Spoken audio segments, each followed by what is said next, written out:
Hello there, welcome to Strategy Part 1 of X-Wing 2nd Edition. Thank you to Jesper for letting me use our match and supply me with a proper butt-whooping. Today we discuss the importance of rock placement when compared to your list. Now, depending on who you ask, obstacles are a simple part of the game, or, strategically, a place blocker. After years of listening and watching, I can definitively say the position of your obstacles can help or hinder certain list types. Others are less affected, or will notice that their placement isn't hindering their performance. This match I'll explain how my obstacles played a part in my loss. Normally with my dash list, I need the rocks much more spaced out. The current layout is showing them more of as a wall closer to my board edge. I like to put them more towards the corners and fill out the whole mat. This allows my Jake to maneuver around with ease and move back and forth between Kyle and Dash, while supplying them with focuses. My win condition for this match was to target Han if he fed him to me first. Fen was a second win condition as long as Han was not in range. I plan to send Dash up the middle and keep Jake and Kyle nearby. As you can see, I'm much more congested than I wanted to be. Jesper is feeding me Fen first and skirting Han around the tightly grouped obstacles. This was giving Han 2 extra attack dice every turn while shooting through those obstacles. So it all went wrong when I jammed up Jake and had too many rocks in my way to perform my classic barrel roll, focus, boost, passive focus.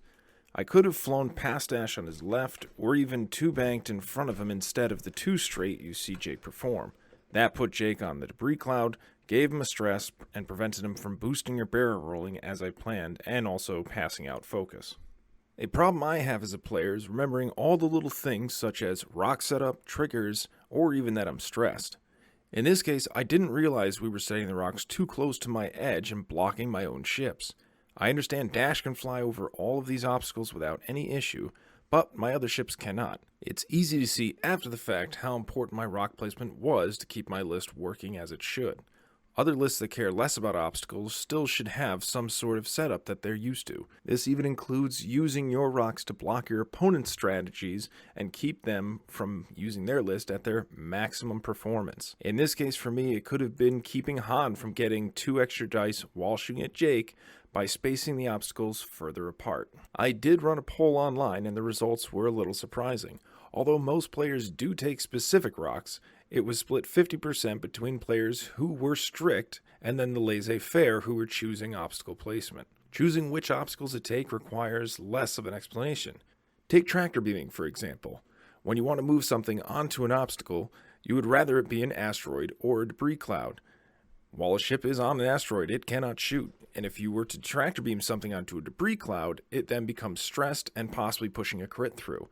So it's easy to see when you do take asteroids, things can't shoot at you, but if your list benefits from your opponent's ships being stressed, you obviously would be wanting to take debris clouds instead of asteroids. Gas clouds are currently almost a staple with multiple lists due to their lesser penalty for flying over them. With aces, it's easier to take a possible strain token and still have your full dial to relocate while no possible chance of damage or being stressed. So my recommendation is don't count the placement of obstacles out. Although you may not notice the positioning of your obstacles, you may be putting them in a similar location each game. You are so used to them being there that you keep flying the same path, or are better at improvising with your list instead of planning ahead. Practice setting up your rocks in certain patterns and see if you find it easier to fly or more difficult. Recognize when it's difficult to fly with obstacles in one position and tougher to decide your plan of attack in others. If you do enjoy seismic bombs, you should take this into consideration. Debris clouds are oddly shaped, so when a seismic bomb goes off next to them, it's very hard for your opponent to judge where the range 1 band is, but asteroids have a much more generic and larger reach. Also, clumping them closer together allows you to choose which rock to destroy, which can save one of your ships but damage your opponent's. So I have a great recommendation for all players who aren't sure about their rock placement. If you actually play the Fly Casual application, it does have a random rock setup option. All you do is choose the random option, and it takes your opponents, which is the AI, and your rocks, places them in a random order, and it starts the game.